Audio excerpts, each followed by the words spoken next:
সকলেরই মনে প্রচণ্ড একটা আগ্রহ, জান্নাতি হুর কেমন হবে, তাদের প্রকৃতি কেমন, তাদের বৈশিষ্ট্য কেমন, কারা তাদের পাবে, পুরুষরা পাবে, নারীরা কি পাবে, এবং আরও একটি প্রশ্ন, জান্নাতে কি শুধু হুরেরই ব্যবস্থা নাকি আরও কিছু আছে?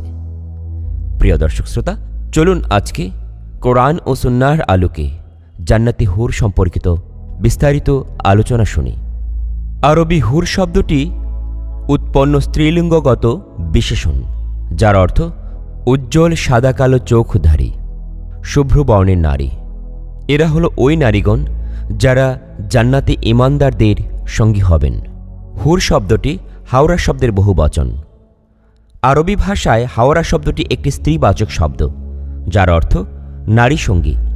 স্ত্রীবাচক একবচন শব্দের বহুবচন কখনো উভয়লিঙ্গ হতে পারে না, এবং স্ত্রীবাচক একবচনের বহুবচনও স্ত্রীবাচকই হয়। অতএব হুর শব্দের অর্থ শুধু সঙ্গী নয়, যা নরনারী উভয়ের জন্য ব্যবহার করা যায়, বরং হুর শব্দের অর্থ হবে বহু নারী সঙ্গী। আল্লাহ তাআলা সূরা আর রহমানের ৭২ নম্বর আয়াতের হুর শব্দের বিশেষণ এনেছেন মাখসুরাত। এই শব্দটিও একটি স্ত্রীবাচক বহুবচন। আর আরবি ভাষায় বিশেষণ ব্যবহৃত হয় বিশেষ্যের লিঙ্গ অনুযায়ী। সে হিসাবে বলা চলে হুর একটি স্ত্রীবাচক শব্দ। তারপরও আল্লাহ তাআলা পবিত্র কোরআনে হুরদের দৈহিক অবয়বের যেসব বিবরণ দিয়েছেন তা পুরুষের অবয়বের জন্য প্রযোজ্য নয়। সেসব বিবরণ নারীর অবয়বের জন্য শুভনীয়। যেমন, তাদের করেছে কুমারী, সুহাগিনী, সমবয়স্কা। এতে নিশ্চিতভাবেই বলা যায় হুর স্ত্রীবাচক শব্দ। আল্লাহ তাআলা জান্নাতকে অপরূপ সাজে সাজিয়েছেন। তাতে বসবাস করবে তাঁর প্রিয় নেককার বান্দারা। তারা সেখানে নিজেদের মুমিন স্ত্রীদের পাবে, সাথে আরও পাবে আল্লাহ তাআলার এক অনুপম সৃষ্টি, কল্পনাতীত রূপ ও গুণের অধিকারী ডাগর নয়না রমণী। কোরআন হাদিসে যাদেরকে হুর বলে আখ্যায়িত করা হয়েছে, এসব হুর সর্বদা জান্নাতীদের সেবায় নিয়োজিত থাকবে। এরা হবে ঈর্ষণীয় রূপ লাবণ্যে সেরা। সৃষ্টির পর থেকে যুগ যুগ ধরে এসব হুর তাদের নিজ নিজ স্বামীর জন্য অধীর আগ্রহে অপেক্ষা করছে। তবে তারা শুধু জান্নাতেই তাদের প্রতীক্ষিত স্বামীর সাক্ষাৎ পাবে। তবু এখন থেকেই তারা তাদের হৃদয়ে পৃথিবীবাসী স্বামীর জন্য অভাবনীয় ভালোবাসা লালন করছে। প্রিয়নবী হযরত মুহাম্মদ সাল্লাল্লাহু আলাইহি সাল্লাম ইরশাদ করেন, পৃথিবীর কোনো নারী যখন তার স্বামীকে কষ্ট দেয়, তখন তার জন্য নির্ধারিত হুর বলে, হে হতভাগিনী, তুমি তাকে কষ্ট দিও না, আল্লাহ তোমাকে ধ্বংস করুন। তিনি তো তোমার কাছে কয়েকদিনের মেহমান, অচিরেই তিনি তোমাকে ছেড়ে আমাদের কাছে চলে আসবেন। তিরমিজি 1174। জান্নাতের হুর, যারা হবে উঠতি বয়সের যুবতী রমণী। তাদের প্রতিটি অঙ্গ প্রত্যঙ্গে প্রবাহিত থাকবে নবযৌবনের স্বর্গীয় সুধা। একবার তাদের দিক থেকে দৃষ্টি ফিরিয়ে পুনরায় তাকালে তাদের সৌন্দর্য ৭০ গুণ বেড়ে যাবে। তাদের গাল হবে গোলাপ ও আপেলের মতো লাল মিশ্রিত সাদা বর্ণের। গলায় পরানো থাকবে মণিমুক্তার অলঙ্কার। তাদের চেহারা সূর্যের মতো উজ্জ্বল চকচক হবে। তারা যখন হাসবে, তখন তাদের মুখমণ্ডল থেকে বিজলির মতো আলোর চমক বের হতে থাকবে। জান্নাতবাসী তাদের চেহারায় নিজের চেহারা দেখতে পাবে, যেমন আয়নায় নিজের ছবি দেখতে পাওয়া যায়। মাংস ও পোশাকের ভেতরে আচ্ছাদিত হাড়ের মগজসমূহ বাহির থেকে দেখা যাবে। জান্নাতি পুরুষরা জান্নাতি হুরদের নিয়ে খুব সুখে শান্তিতে বসবাস করবে। তাদের যৌবন কোনোদিন শেষ হবে না। রাসূলুল্লাহ সাল্লাল্লাহু আলাইহি সাল্লাম বলেছেন, জান্নাতীদের শরীরে কোনো লোম থাকবে না, দাড়ি গোঁফ থাকবে না এবং চোখে সুরমা লাগানো থাকবে। কখনো তাদের যৌবন শেষ হবে না, জামাও পুরনো হবে না। তিরমিজি জান্নাতের বর্ণনা। অন্যদিকে জান্নাতের হুর হবে চিরকুমারী ও সমবয়সের প্রেম সোহাগিনী। জান্নাতের একজন হুর যদি দুনিয়ায় একবার দৃষ্টি দিত, তাহলে আকাশ ও জমিনের মধ্যবর্তী স্থান সুবাসে ভরে যেত। পূর্ব ও পশ্চিম প্রান্তকে তথা সমগ্র পৃথিবীটাকে সুসজ্জিত করে দিত। প্রতিটি চোখ সব জিনিস থেকে দৃষ্টি ফিরিয়ে তার দিকে চেয়ে থাকত এবং সৃষ্টিকুল আল্লাহর প্রশংসা ও বড়ত্ব বর্ণনা করত। মহানবী সাল্লাল্লাহু আলাইহি ওয়াসাল্লাম বলেছেন, জান্নাতি রমণীদের 4 রঙে সৃষ্টি করা হয়েছে, যেমন সাদা, হলদে, সবুজ ও লাল। তাদের দেহ জাফরান, মৃগনাভি, আম্বর ও কাফুর দ্বারা সৃষ্টি। তাদের চুল লবঙ্গ দ্বারা সৃষ্টি। পা থেকে হাঁটু পর্যন্ত সুগন্ধি জাফরানের দ্বারা সৃষ্টি। হাঁটু থেকে নাভি পর্যন্ত মৃগনাভির দ্বারা তৈরি। নাভি থেকে ঘাড় পর্যন্ত আম্বরের তৈরি। ঘাড় থেকে মাথা পর্যন্ত কাফুরের তৈরি। যদি একজন রমণী পৃথিবীতে সামান্য থুতু নিক্ষেপ করত, তাহলে সমগ্র পৃথিবী সুঘ্রাণে মুখরিত হয়ে যেত। তাদের বক্ষের মধ্যে আল্লাহর নাম ও স্বামীর নাম লেখা থাকবে। প্রত্যেকের হাতে 10টি করে স্বর্ণের কাকন থাকবে। প্রত্যেক আঙ্গুলে থাকবে মুক্তার আংটি এবং উভয় চরণে থাকবে জহরতের নূপুর। জান্নাত হল মুমিনদের চিরসুখের ঠিকানা। সেখানে সুখ শান্তির অন্ত থাকবে না। সুখ শান্তি ও আরাম আয়েশের জন্য যা প্রদান করা প্রয়োজন তার সব কিছুই মুমিনদের জান্নাতে প্রদান করা হবে। স্বামী স্ত্রী উভয় মুমিন হলে স্বামী তার দুনিয়ার স্ত্রী পাবে। অন্যথায় স্বামী মুমিন হলে তার জন্য অন্য স্ত্রীর ব্যবস্থা করা হবে। আর শুধু স্ত্রী মুমিন হলে তার জন্য সুখের যাবতীয় সুব্যবস্থা থাকবে। দুররুন নাসিহিন 1:106। অনেকেরই মনে প্রশ্ন, হুররা কি পসরা পায়খানা করে? আল্লাহ তাআলা হুরদের জান্নাতি সৃষ্টি করেছেন, অতএব তারা পসরা পায়খানা করে না। মেয়েদের যেটা প্রতি মাসে হয়ে থাকে মাসিক বা ঋতুস্রাব, হুরদের সেটা হয় না। জান্নাতের হুররা সবাই হবে সমবয়সী ও চিরকুমারী। তেমনি যেমন নারীরা দুনিয়া থেকে জান্নাতে যাবে, তারাও একই বয়সী হবে। তারাও হবে স্বামী সোহাগিনী ও আবেদনময়ী। আল্লাহ তাআলা বলেন, আমি জান্নাতি রমণীদের বিশেষ রূপে সৃষ্টি করেছি, অতঃপর তাদেরকে করেছি চিরকুমারী, সোহাগিনী, সমবয়সী। আল্লাহ পাক অনুপম হুরদের সৌন্দর্যের বিবরণ দিতে গিয়ে বলেন, তাদের জন্য সেখানে থাকবে নত আয়তলোচনা হুরগণ, যেন তারা সুরক্ষিত ডিম। সূরা সাফফাত 48-49। জান্নাতি হুরের মাথার একটি ওড়নার মূল্য দুনিয়া ও তার মধ্যবর্তী সব বস্তু থেকেও বেশি হবে। জান্নাতি পুরুষরা যখনই তাদের দিকে তাকাবে, আনন্দে মন ভরে যাবে। যখন কথা বলবে, ছন্দময় মিষ্টি কথা দ্বারা হৃদয় ভরে দেবে। জান্নাতের কক্ষসমূহে যখন তারা ঘোরাফেরা করবে, তখন তাদের আলোতে কক্ষগুলো আলোময় হয়ে উঠবে। জান্নাতের অধিবাসী নারী পুরুষগণ হবে একই বয়সের পরিপূর্ণ যুবক যুবতী।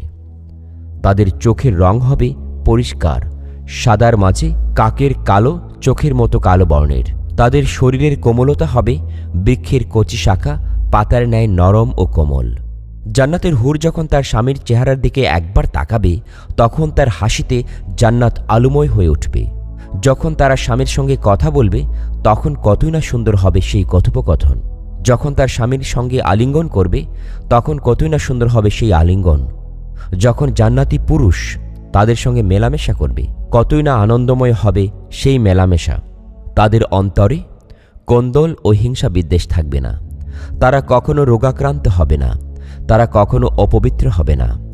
তাদের চিরুনি হবে সোনার চিরুনি। তাদের গায়ের গন্ধ হবে কস্তরীর মতো গন্ধ। জান্নাতের হুরগণ এক জায়গায় সমবেত হয়ে উচ্চ আওয়াজে এমন সুন্দর করে গান গাইবে, সৃষ্টিজীব অনুরূপ সুর কখনো শুনতে পায়নি। রাসূলুল্লাহ সাল্লাল্লাহু আলাইহি ওয়াসাল্লাম বলেছেন, জান্নাতে হুরদের সমবেত হওয়ার একটি জায়গা রয়েছে। তারা সেখানে এমন সুরেল আওয়াজে গান গাইবে, যে আওয়াজ কোনো মাখলুক ইতিপূর্বে কখনো শুনেনি। তাদের গানের কথাগুলি হবে, আমরা তো চিরসঙ্গী, আমাদের ধ্বংস নেই। আমরা তো আনন্দ উল্লাসের জন্যই, আমাদের দুঃখ কষ্ট নেই। আমরা চিরসন্তুষ্ট, আমরা কখনো অসন্তুষ্ট হব না। তাদের কতই না সৌভাগ্য যাদের জন্য আমরা এবং আমাদের জন্য যারা। জামে আত-তিরমিজি হাদিস নং 2564। পৃথিবীতে যে সমস্ত নারী আল্লাহকে ভয় করে, তারা জান্নাতের মধ্যে হুরদের চাইতে বেশি সুন্দরী হবে। পৃথিবীর স্বামীরা তাদের প্রতি আরও বেশি আকৃষ্ট হবে। এবার হুর সম্পর্কিত সবচেয়ে বেশি যে আলোচনাটি অনেকের মনে প্রশ্ন জাগে, সেটা হচ্ছে পুরুষদের জান্নাতে হুরদের ব্যবস্থা করা হয়েছে, আর নারীদের জন্য কি করা হয়েছে সেই সম্পর্কে আজকে বিস্তারিত আলোচনা করব। তার পূর্বে বলে রাখছি, যৌন তৃপ্তি কিন্তু জান্নাতের প্রধান প্রাপ্তি নয়, বরং এটা জান্নাতের অভাবনীয় বিশাল নিয়ামত রাজের মধ্যে অনেক পরের বিষয়। আল্লাহ তাআলা জান্নাতের আলোচনাগুলোতে হুরের আলোচনা কোথাও শুরুতে করেননি, বরং প্রথমে করেছেন জান্নাতের নয়নাভিরাম সবুজ শ্যামল পরিবেশ ও প্রকৃতির আলোচনা, দৃষ্টিনন্দন জলাধার, জলপ্রপাত ও ঝর্ণার আলোচনা, মন মাতানো সুরম্য প্রাসাদের আলোচনা। এরপর আলোচনা করেছেন জান্নাতের হরেক রকম সুস্বাদু খাদ্যদ্রব্য ও বিচিত্র স্বাদের পানীয়ের কথা। তৃতীয় ধাপে আলোচনা করেছেন হুর নিয়ে।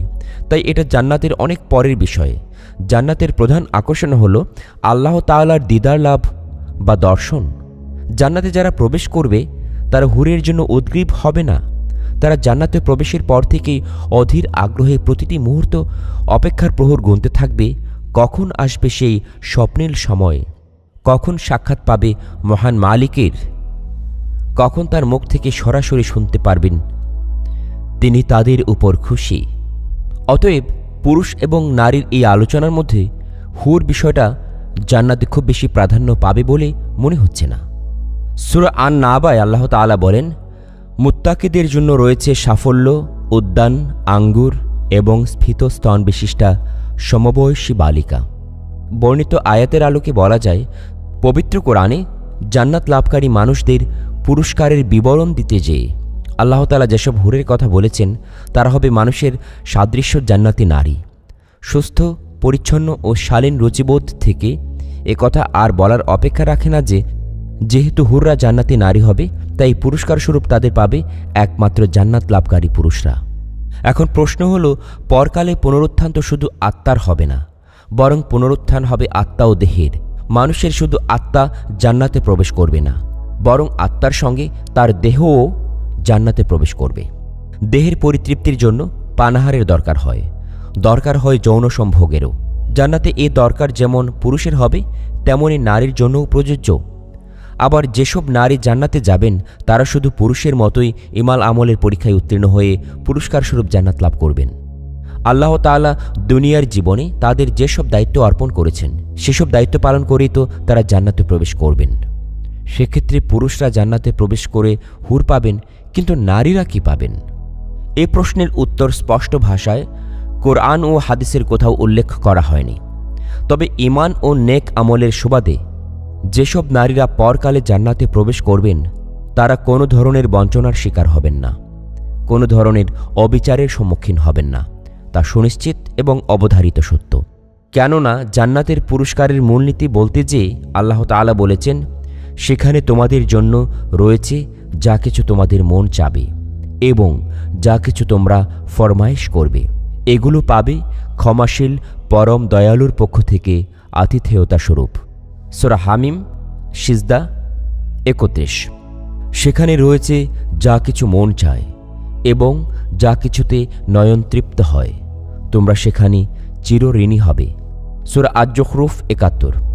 বর্ণিত আয়াতদ্বয় থেকে দ্ব্যর্থহীনভাবে প্রমাণিত হয়, যেসব নারী জান্নাতে প্রবেশের মহাসৌভাগ্য অর্জন করবেন তাদের কোনো ইচ্ছা বা কোনো চাওয়া সেখানে অপূর্ণ থাকবে না।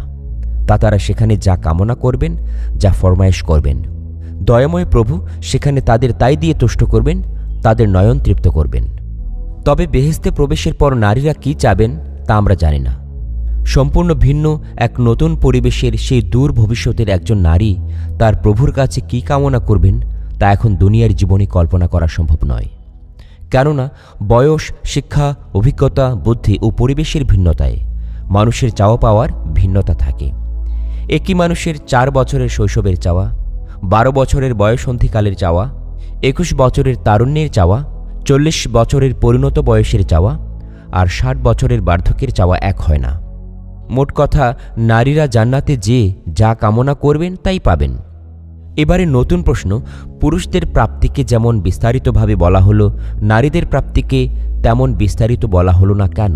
এর কারণ সম্ভবত এমন, যৌন বিষয়ে দুনিয়াতে পুরুষরা যথেষ্ট খোলামেলা, কিন্তু নারীরা প্রকৃতিগতভাবে রক্ষণশীল মনোবৃত্তির ও যথেষ্ট লাজুক। পুরুষদের প্রাপ্তির আলোচনাকে যেমন বিস্তারিত কোরআনে কারিমে বলা হয়েছে, নারীদের প্রাপ্তিকে তেমন বিস্তারিত আলোচনা করলে নারীরা চরম লজ্জায় পড়ে যেত কিংবা বিব্রত বোধ করত। হয়তো আল্লাহ তাআলা বিশ্ববাসীর সামনে নারীদের লজ্জায় ফেলতে চাননি, সবার সামনে তাদের বিব্রতকর পরিস্থিতিতে ফেলতে চাননি, তাই নারীদের প্রাপ্তির বিস্তারিত আলোচনাকে সযত্নে এড়িয়ে গেছেন। তবুও সূরা হামিম সিজদার ৩১ ও সূরা জুখরুফের ৭১ এই দুই আয়াতের দ্বারা নারীদের ইচ্ছামাফিক প্রাপ্তিকে সুনিশ্চিত করে রেখেছেন। প্রাচীন ও আধুনিক ইসলামিক স্কলারদের অনেকেই জান্নাতি নারীর স্বামী কে হবে এই ব্যাপারে বিস্তারিত আলোচনা করেছেন, কিন্তু সেসব আলোচনা দলিলহীন ও তাদের অনুমান নির্ভর। বস্তুত জাহান্নাম জান্নাত বিষয়ে দলিলহীনভাবে শুধুমাত্র অনুমান নির্ভর হয়ে কোনো আলোচনা করা ঠিক না, অনুচিত। আল্লাহ তাআলা ও তার রাসূল যেখানে নীরব থেকেছেন সেখানে আমাদেরও উচিত নীরব থাকা। আমরা সকলে এই দুনিয়ায় যত কষ্ট সহ্য করি, ধৈর্য ধারণ করি, সবই তো করছি মহান আল্লাহ তাআলাকে খুশি করার জন্য। শুধুমাত্র হুর লাভের জন্য তো রাত জেগে নামাজ পড়ছি না, শুধুমাত্র হুরের উষ্ণ সান্নিধ্য লাভের জন্য তো সারাদিন অনাহারে থেকে রোজা পালন করছি না। দুনিয়ার জীবনে যা কিছু করছি সবই তো শুধুমাত্র মহান আল্লাহ তাআলাকে পাওয়ার জন্য। হাদিস শরীফে ইরশাদ হয়েছে, অন্য কোনো কিছুই জান্নাতবাসীদের নিকট মহান আল্লাহর দর্শন লাভের চেয়ে অধিক প্রিয় হবে না। মোট কথা, দিদারে মাওলা অর্থাৎ আল্লাহ তাআলার দর্শন লাভই হল জান্নাতের সবচেয়ে বড় পুরস্কার, যা নর নারী সবাই সমানভাবে পাবে। অতএব কোনো হোরের লোভে নয়, আর হোর না পাওয়ার আশাহত হয়েও নয়, বরং আল্লাহর সৃষ্টি লাভের আশায় ঈমানের সঙ্গে সৎ কর্মে আত্মনিয়োগ করাই হবে প্রত্যেক মানুষের কর্তব্য। আল্লাহ আমাদের সে অনুযায়ী আমল করার তৌফিক দান করুন। আমিন।